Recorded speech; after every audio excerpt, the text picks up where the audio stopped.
Memahami apa itu imsak? Ya, kata imsak berasal dari bahasa Arab yang berarti menahan.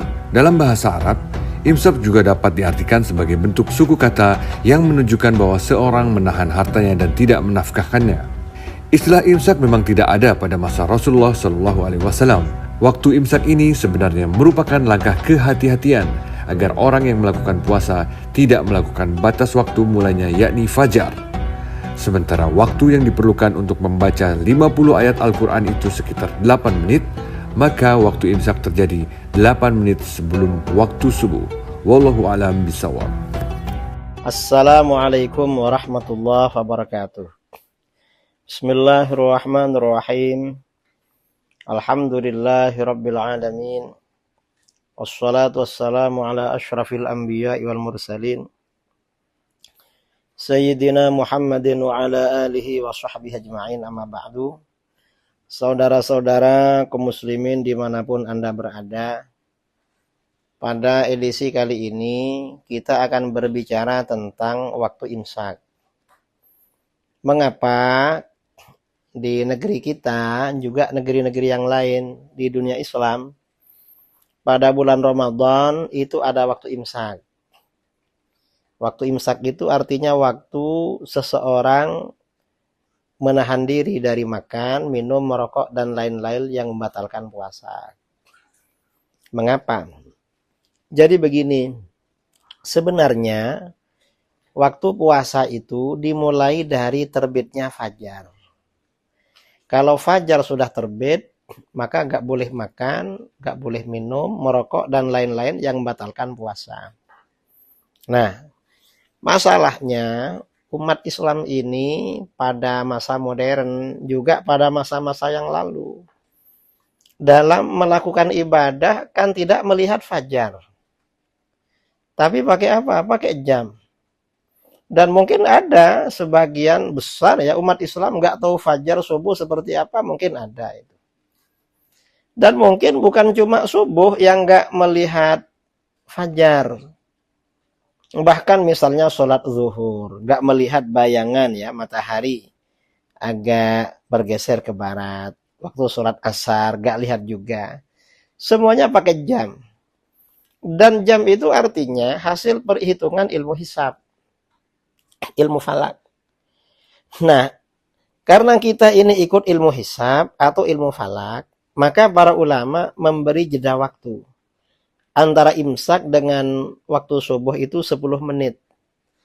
Kalau misalnya di satu daerah, waktu subuh itu pukul 4.30. Maka waktu imsak itu pukul 4.20.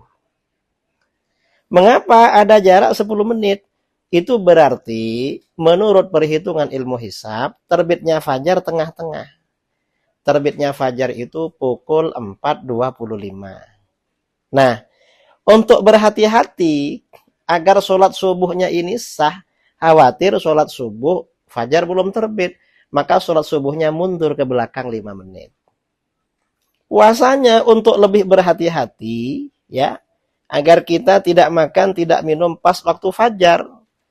Maka bagaimana untuk puasanya maju 5 menit? Jadinya antara imsak dengan subuh itu 10 menit. Dan ini ada dasarnya di dalam kitab-kitab hadis riwayat Bukhari ya. Semuanya di kitab-kitab hadis. Dari Anas bin Malik radhiyallahu an, Anas berkata, "Tasahharna ma'a Rasulillah sallallahu alaihi wasallam, tsumma qumna ila shalah." Kami makan sahur bersama Rasulullah sallallahu alaihi wasallam. Setelah itu kami salat. Murid-muridnya Anas bin Malik tanya, kam bainahuma, itu berapa jeda waktu antara sahur Rasulullah dengan sholat? Kata Anas bin Malik, qadru qiraati khamsina ayah. Itu jaraknya kira-kira membaca 50 ayat Al-Quran.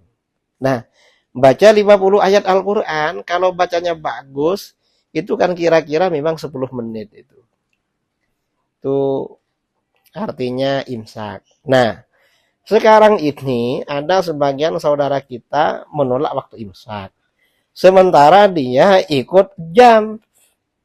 Sahurnya ikut jam, ikut ilmu hisab. Ya kalau nggak mau imsak, ya tengok fajar lah. Lihat fajar. Dan di negeri kita, apalagi musim hujan kayak sekarang, misalnya di mana? Di Bogor ya, yang selalu hujan. Kira-kira fajar kelihatan nggak waktu terbit itu? Kan sulit juga. Makanya para ulama menetapkan waktu imsak itu. Karenanya kalau awal-awal imsak meneruskan minum atau makan dikit itu tidak batal. Tapi kalau pas azan itu pasti batal itu. Mengapa? Karena perhitungan ilmu hisab terbitnya fajar 50 menit. 5 menit sebelum azan itu. Jadi hati-hati di dalam masalah ini. Ini dasar imsak ya di kalangan umat Islam. Ya mudah-mudahan bermanfaat ya. Kita hati-hati dalam melaksanakan ibadah puasa. Jadi hati-hati, mudah-mudahan ibadah puasa kita diterima oleh Allah secara maksimal. Amin Allahumma amin. Assalamualaikum warahmatullahi wabarakatuh.